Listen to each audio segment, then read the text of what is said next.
Good morning बच्चों। हम पढ़ रहे थे शब्द रूपांतरण। शब्द रूपांतरण में हमने पढ़ा अब तक लिंग, वचन, कारक। कारक के 2 वीडियो बने थे, वो आप लोगों ने देखे होंगे। नहीं देखे हैं तो अवश्य देखिएगा और उनको नोट आउट कर लेना। आज हम पढ़ेंगे काल, जिन्हें हम इंग्लिश में टेंस कहते हैं, जो कि लोग अक्सर जानते हैं इंग्लिश ग्रामर के माध्यम से। काल का तात्पर्य है, काल का तात्पर्य या काल से तात्पर्य है समय। समय काल किसे कहते हैं? व्याकरण में क्रिया के होने वाले समय को काल कहते हैं। व्याकरण में ये इसकी परिभाषा है। व्याकरण में क्रिया के होने वाले समय को काल कहते हैं। जो भी जितना समय लगता है, कब हुआ, सुबह हुआ, शाम हुआ, आज हुआ, कल हुआ, परसों होगा या आने वाले समय में होगा, तो यह है काल। यानी समय को कहा जाता है। कौन सी क्रिया कब हुई उस समय को कहेंगे। अब हम पढ़ेंगे इसके भेद, यानी काल के भेद। काल 3 प्रकार के होते हैं। नंबर 1 भूतकाल, वर्तमान काल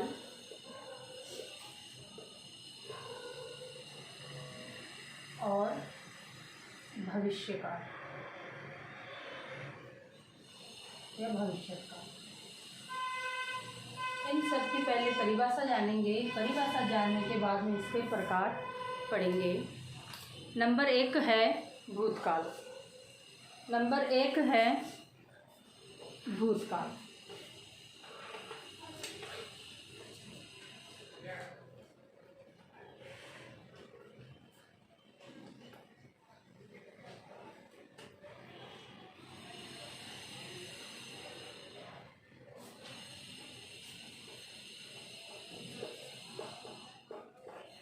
भूतकाल वाक्य में प्रयुक्त क्रिया जिस रूप से बीते समय का पता चले या होना पाया जाता है, उसे भूतकाल कहते हैं। वाक्य में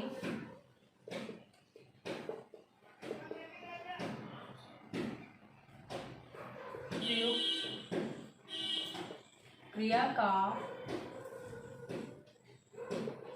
बीते समय में यानी भूत में, बीते समय में होना पाया जाए,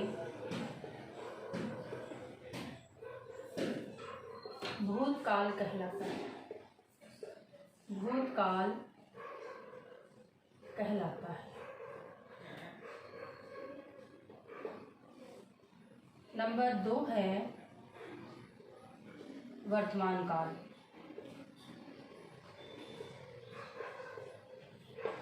वर्तमान काल क्रिया के जिस रूप से वर्तमान समय में होना पाया जाए,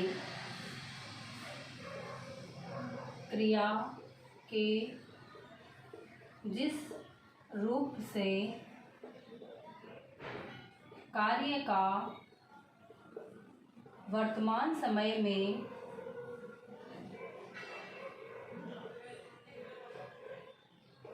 होना पाया जाए,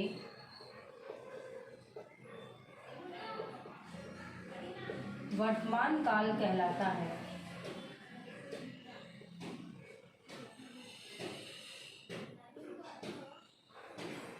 यानी क्रिया वर्तमान काल में हो रही है। क्रिया का जिस भी समय में होना पाया जाता है, काल का नाम उसी के आधार पर रखा गया है। क्रिया के आधार पर काल का समय रखा गया है। अब देखते हैं नंबर 3 भविष्य काल। भविष्य भविष्यकाल। क्रिया के जिस रूप से आने वाले समय में कार्य का होना पाया जाए भविष्यकाल कहलाता है। क्रिया के जिस रूप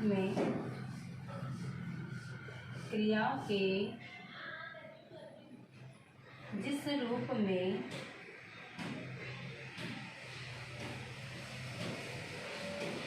कार्य का आने वाले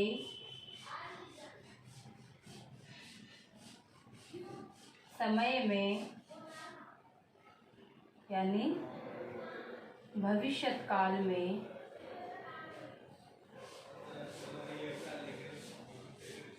आने वाले समय में होना पाया जाए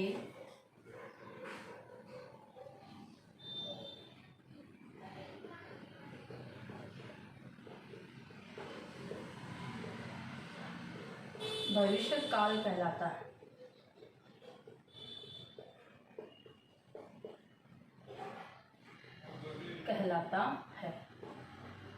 यानी बीते समय का पता चलता है तो भूतकाल, अभी वर्तमान में काम हो रहा है तो वर्तमान काल, आगे होने का समय का पता चलेगा तो भविष्यकाल। इसके भी भेद हैं, यानी इन काल के भी भेद है जिन्हें हम उपभेद के नाम से जानते हैं।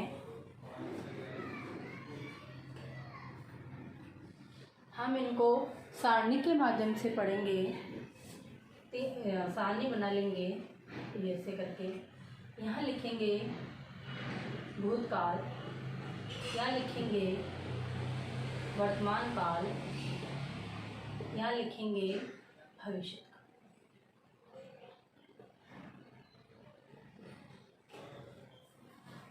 ये हमारा वीडियो या जो हिंदी ग्रामर के वीडियोज डाले जा रहे हैं यह है सभी प्रतियोगी परीक्षाओं के लिए भी है, तो आप सभी देखना नहीं भूलें और नोट आउट करते रहे। नंबर 1 है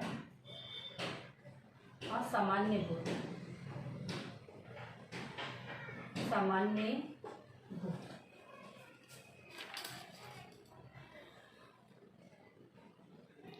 कार्य का बीते समय में होना पाया जाए। कार्य का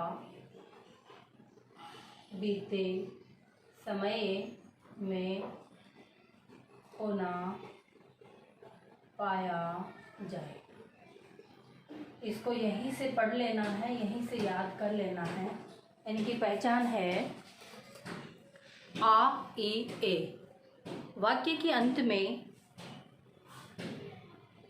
आ, ई, ए ये सभी वाक्य के अंत में आएंगे। ये भी हमें आना चाहिए। इसके उदाहरण से जानेंगे। उदाहरण, राम ने गाना गाया। राम ने गाना गाया। लास्ट में आ गया, आका साउंड आ गया। फिर है सामान्य वर्तमान। साथ साथ पढ़ेंगे ताकि साथ साथ क्लियर होता चले। सामान्य वर्तमान। सामान्य वर्तमान क्या होता है? वर्तमान समय में उसके सामान्य रूप से होने का बोध हो। वर्तमान समय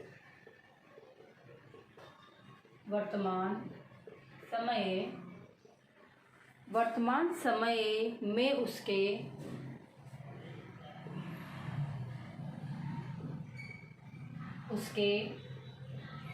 सामान्य होने का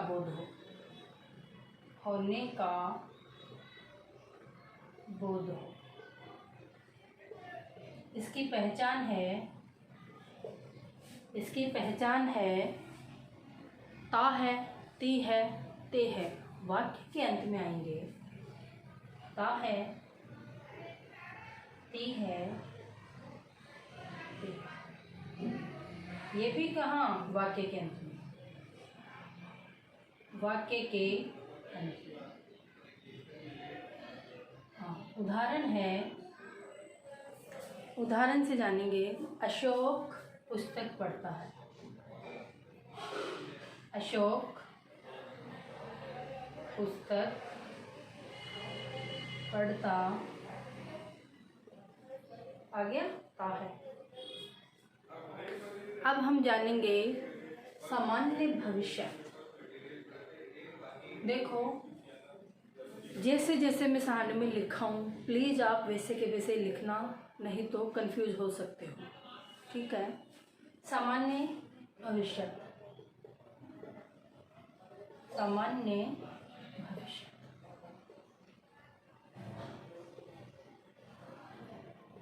सामान्य भविष्य क्या होता है?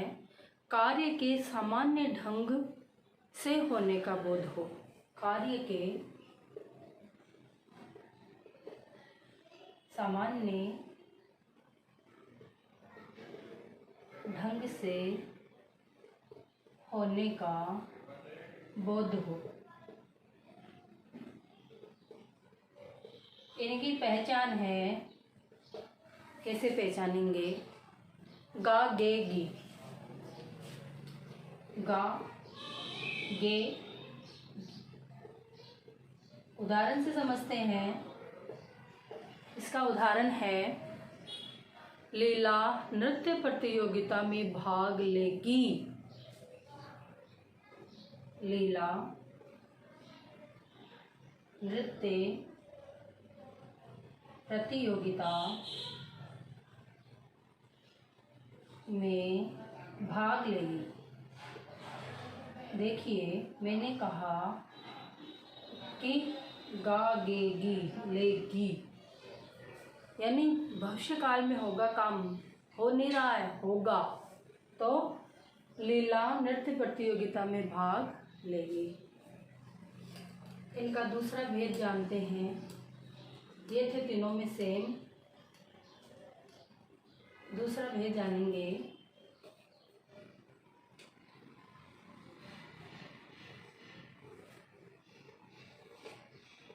ऐसे कैसे लिख लेंगे ताकि कंफ्यूज नहीं होंगे।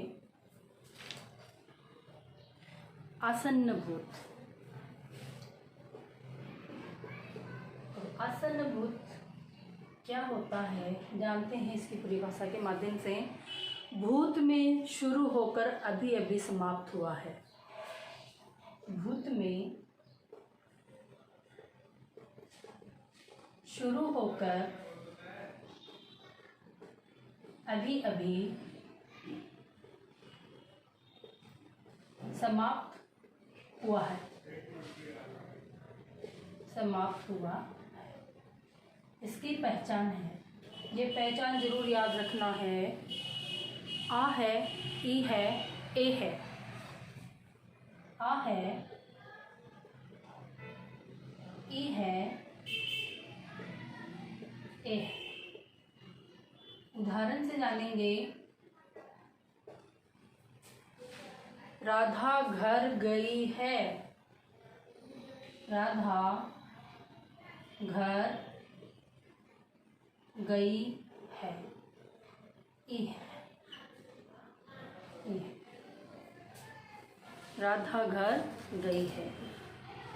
इससे मिलता जुलता आसन्न भूत यानी वर्तमान में इसका भेद नहीं है, तो इसके जस्ट सामने अपन को कुछ नहीं लिखना है, न ही इसके जैसा भविष्य काल में इसका भेद है।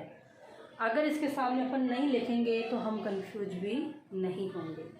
फिर पढ़ेंगे भूत का ही तीसरा भेद। भूत का तीसरा भेद है पूर्ण भूत। पूर्ण। इसकी परिभाषा जानेंगे। बीते समय में कार्य के पूरा हो जाने पर। बीते समय में यानी पूर्ण हो चुका है। बीते समय में कार्य के पूरा हो जाने पर।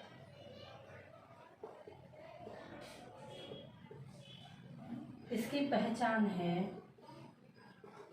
इसकी पहचान है आ था, ई थी, ए थे। आसन्न भूत में क्या है? आ है, ई है, ए है। तो आ था, ई थी, ए थे। उदाहरण से जानते हैं पूजा ने खाना बनाया था। पूजा ने खाना बनाया था। आ था आ गया। अब इसका भी आगे कोई भेद नहीं है, तो इसके सामने अपन डेस करके पूरा का पूरा कॉलम खाली छोड़ देंगे। यूँ करके आगे बनाएंगे, वो भी अब भूतकाल का ही काल पढ़ेंगे, दूसरा भेद पढ़ेंगे।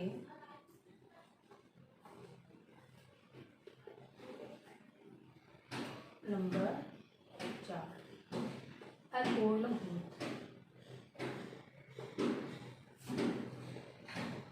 अपूर्ण भूत कार्य का भूतकाल में जारी रहने का पता चलता है। कार्य का भूतकाल में जारी रहने का पता चलता है। यानी अभी भी कार्य चल रहा है। इसकी पहचान लिखेंगे। इसकी पहचान है रहा था, रही थी, रहे थे। रहा था, रही थी, रहे थे। रहा था, रही थी, रहे थे। उदाहरण से जानेंगे वर्षा गाना गा रही थी। वर्षा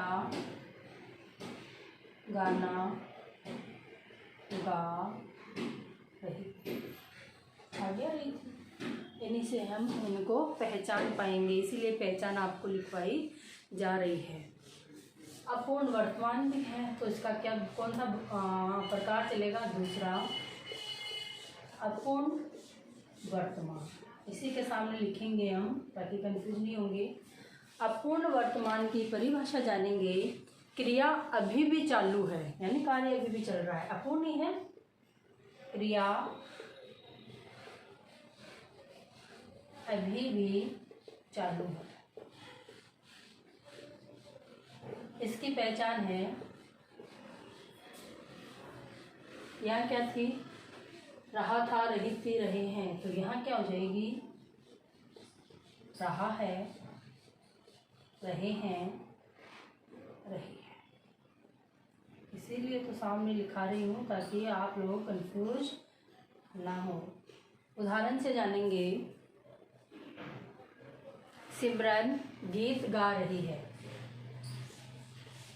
सिमरन गीत गा रही है, किया गया। समझ जाएंगे, कंफ्यूज नहीं होना है। अब अपूर्ण भविष्यकाल का भेद होता नहीं है, तो इसके जस्ट वाला कॉलम हमको डेस करके बिल्कुल ब्लैंक छोड़ देना है, ताकि कंफ्यूज ना होए। फिर पढ़ते हैं आगे वाला प्रकार। नंबर 5 है संदिग्ध भूत, यानी संदेह वाला।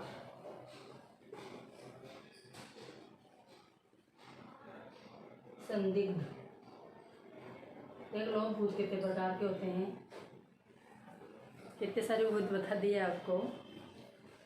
संदिग्ध भूत, क्रिया का भूतकाल में होने का संदेह।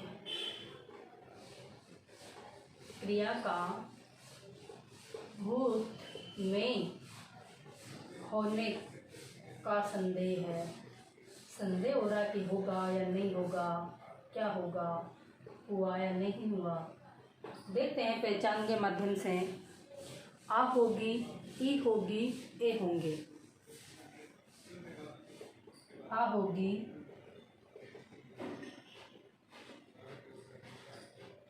आ होगा, ई होगी ए होंगे। उदाहरण से जानेंगे। श्याम गया होगा, श्याम गया होगा। अब क्या है, क्रिया का भूतकाल में होने का संदेह हो रहा है कि क्या पता गया है, गया होगा, संदेह है, पता नहीं चलता, तो वहाँ पर गया होगा। अब है इसका संदिग्ध वर्तमान भी है, यानी तीसरा संदिग्ध वर्तमान।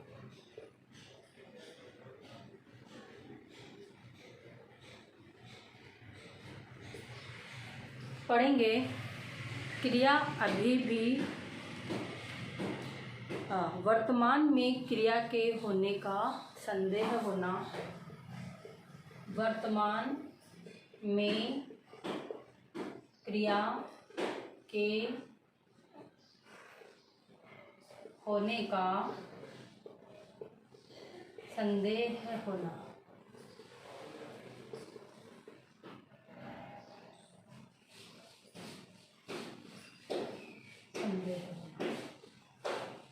पहचान है, इनकी पहचान से ही आपको पहचानना है। ता होगा, ती होगी, ते होंगे। देख लो इनको। ता होगा, ती होगी, ते होंगे। इसमें आ होगा, इसमें ता होगा। वाक्य के अंत में ता होगी, ती होगी, ते होंगे। उदाहरण से जानते हैं। राम पत्र लिखता होगा। राम, ये उदाहरण है। राम पत्र लिखता होगा। यही इनकी पहचान है, इन्हीं के माध्यम से हमें यह जानना है। अब ऐसा प्रकार संदिग्ध भविष्यकाल है नहीं, तो यहाँ पर उस वाले कॉलम को हमें खाली छोड़ देना है ताकि कंफ्यूज नहीं हो। मैं बार बार रिपीट कर रही हूँ आज, तो आप ध्यान रखना। फिर पढ़ते हैं इनका आगे वाला भेद नंबर 6। हेतु हेतुमद भूत। हेतु हेतुमद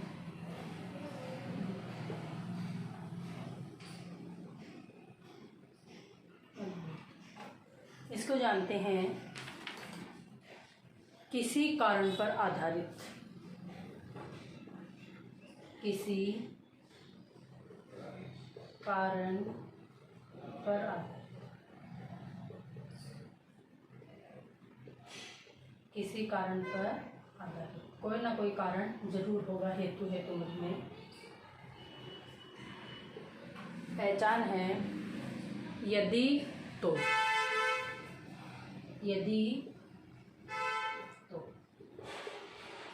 यदि उदाहरण देखते हैं। यदि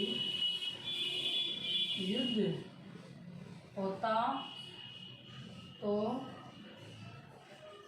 यदि युद्ध होगा तो गोलियां चलेगी। ये आपको शब्द के बीच में, शब्द के आगे पीछे, वाक्य के आगे पीछे, शब्द नहीं वाक्य के आगे पीछे आपको कहीं भी ये वाले पहचान वाले शब्द आपको मिल जाएंगे, तो आप कंफ्यूज नहीं होंगे। अब हेतु हेतुमद ना वर्तमान का भेद है, ना भविष्य का भेद है, तो इस कॉलम को हमें खाली छोड़ना है। आगे बढ़ते हैं।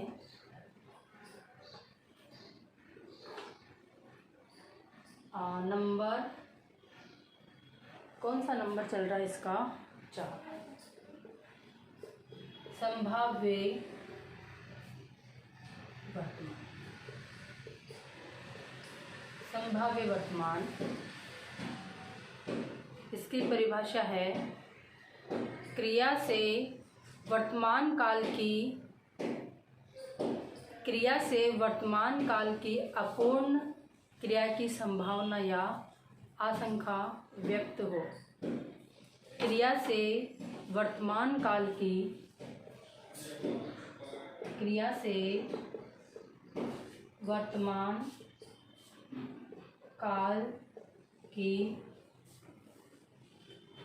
अपूर्ण क्रिया की संभावना, अपूर्ण क्रिया की संभावना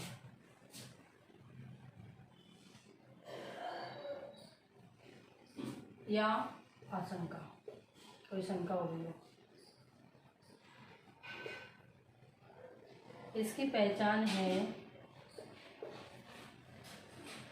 शायद तक।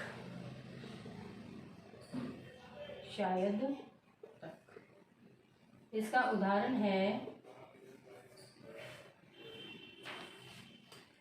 शायद आज पिताजी आते हो। शायद आज पिताजी आते हो। ये शायद शब्द लग गया, ये ब्लैंक छोड़ देना है। नंबर दूसरा चलेगा इसका संभाव्य भविष्य। संभाव्य भविष्य इसकी परिभाषा है, यानी थोड़ा सा बस शॉर्ट ही समझा रही हूँ ताकि अच्छे से समझ में आ जाए। आने वाले समय में क्रिया के होने का बोध हो। आने वाले समय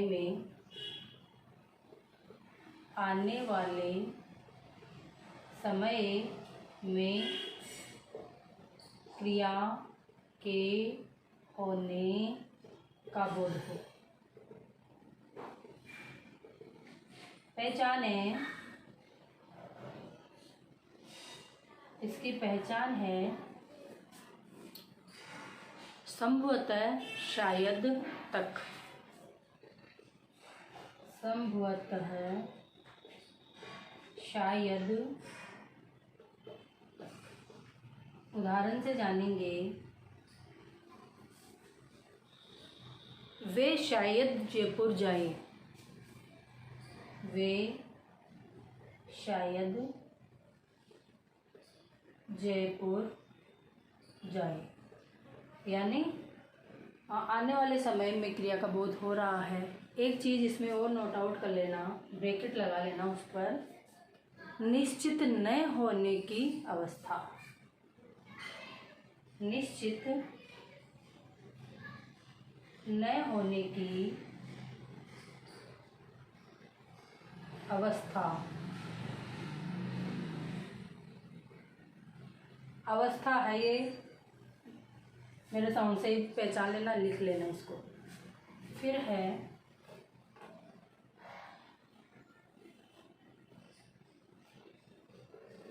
नंबर 5 अज्ञात वर्तमान। अज्ञात वर्तमान की परिभाषा है वर्तमान में ही क्रिया की आज्ञा का बोध हो। वर्तमान में ही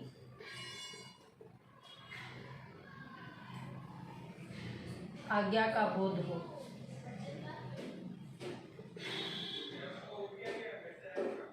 वर्तमान में ही आज्ञा का बोध हो। इसकी पहचान है पढ़िए, करिए, चलिए आदि।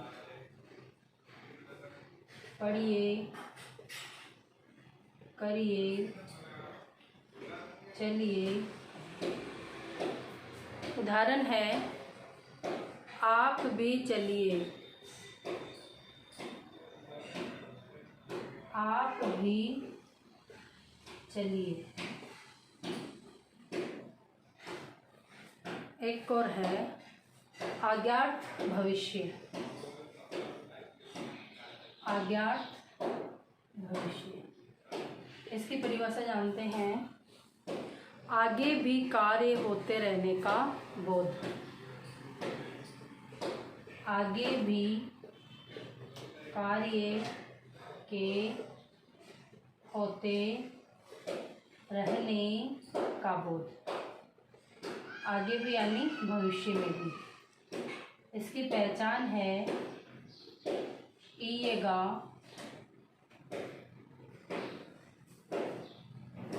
ईयेगी, ईयेंगे।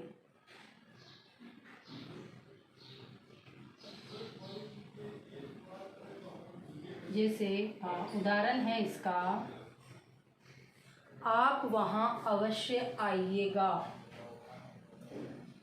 आप वहाँ अवश्य आइएगा। ये था आज का अपना टॉपिक। इसको ढंग से लिखना और याद कर लीजिएगा। धन्यवाद।